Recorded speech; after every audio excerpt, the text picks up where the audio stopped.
ወደፊት ማግባት የሚፈልገው ልጅ እንዳለ አባትየው ተናግረዋል ማለት ነው። ይህንን ስሰማ እጅግ በጣም አዝኗል። የሚመገበውንም ምግብ አቋርጦ ተነስቶ እኔ መሄድ አለብኝ በማለት እንግዲህ ተነስቶ እንደወጣ አባትየው ደግሞ ምን ሆኖ ነው ምንስ ሆኖ ነው እንደዚህ ባንዴ ፊትህ የተቀያየረው በማለት ጠይቆት ነበረ።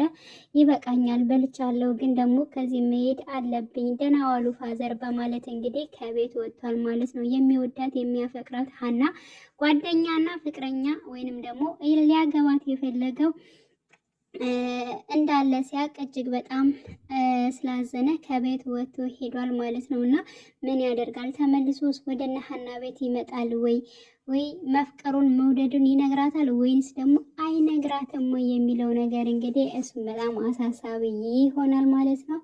ግን ፎቶውን ባየች ሰዓት ምን ትላለች ሀና? ምን ይሰማታል? ምንስ ነገር ትወስናለች የሚለውም እጅግ በጣም አጓጊ ነው ማለት ነው። ሰሞኑን እንግዲህ እየተለቀቀ አይደለም፣ ነገ በተስፋ ይለቀቃል ብለን ተስፋ እናደርጋለን። አዲስ ድራማ ደግሞ ስለጀመሩ እሱን እየለቀቁ ይገኛሉ ማለት ነው። እና ያው የሀና ወይንም ደግሞ የኖላዊ ድራማ ተከታታዮች ሁላችንም ማለት ነው በጉጉት እንጠብቃለን። በያላችሁበት ሰላማችሁ ይብዛ ለማለት እወዳለሁ። ወይዘሮ አልማዝ እንግዲህ ሀና ልጃቸው ሆና ስታቅ ማለት ነው እጅግ በጣም ደስ ይላታል። ምክንያቱም እሷ እንዳለቻት በልጅነቷ በጣም ትሁትና እንዲሁም ደግሞ በጣም ቆንጅዬ እንደሆነች ነው ሲያወሩ የነበሩት ማለት ነው። እና ትክክለኛዋ ሀና የእሳቸው ልጅ ስትሆን ይህን ስሰማ ምን ሊሆን የሚለው እጅግ በጣም አሳሳቢ ነው የሚለው። ሁሉም ተከታታይ ይህን ፓርት ነው በጣም በጉጉት የሚጠብቀው ማለት ነው።